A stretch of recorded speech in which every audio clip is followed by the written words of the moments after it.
കൊരുത് കഴിയ രണ്ടാലേഖനത്തിൽ നിന്നും ആഹായി പാർക്കുമോ.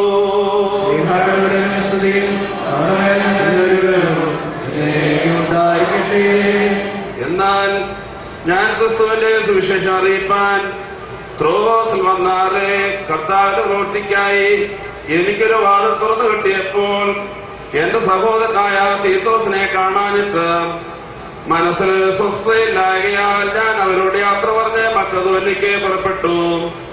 ക്രിസ്തുവിൽ ഞങ്ങളെ എപ്പോഴും ജയോത്സവമായി നടത്തുകയും എല്ലായിടത്തും ഞങ്ങളെ കൊണ്ടാതൊരു പരിജ്ഞാനത്തിന്റെ വാസന വെളിപ്പെടുത്തുകയും ചെയ്യുന്ന ദൈവത്തിന് സ്തോത്രം.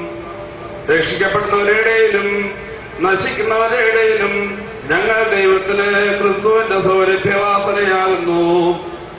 ഇവർക്ക് മരണത്തിൽ നിന്ന് മരണത്തിലേക്കുള്ള വാസന, അവർക്കോ ജീവനിൽ നിന്ന് ജീവനിലേക്കുള്ള വാസന തന്നെ. എന്നാൽ ഇതിന് ആത്മാർത്ഥൻ ഞങ്ങൾ ദൈവവചനത്തിൽ കൂട്ടിയേർക്കുന്ന അനേകരെ പോലെയല്ല.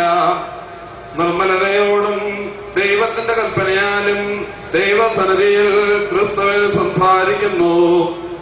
അതുകൊണ്ട് ഞങ്ങൾക്ക് കരുണ ലഭിച്ചിട്ട് ഈ ശുശ്രൂഷ ഉണ്ടാകിയാൽ ഞങ്ങൾ അധൈര്യപ്പെടാതെ ലജ്ജാകരമായ രഹസ്യങ്ങളെ ത്യജിച്ച് ഉപായം പ്രയോഗിക്കാതെ ദൈവവചനത്തിൽ കൂട്ടിയേർക്കാതെ സത്യം വെളിപ്പെടുത്തുന്നതിനാൽ ദൈവസന്നിധിയിൽ സകല മനുഷ്യരുടെയും മനസാക്ഷിക്ക് ഞങ്ങളെ തന്നെ ബോധ്യമാക്കുന്നു.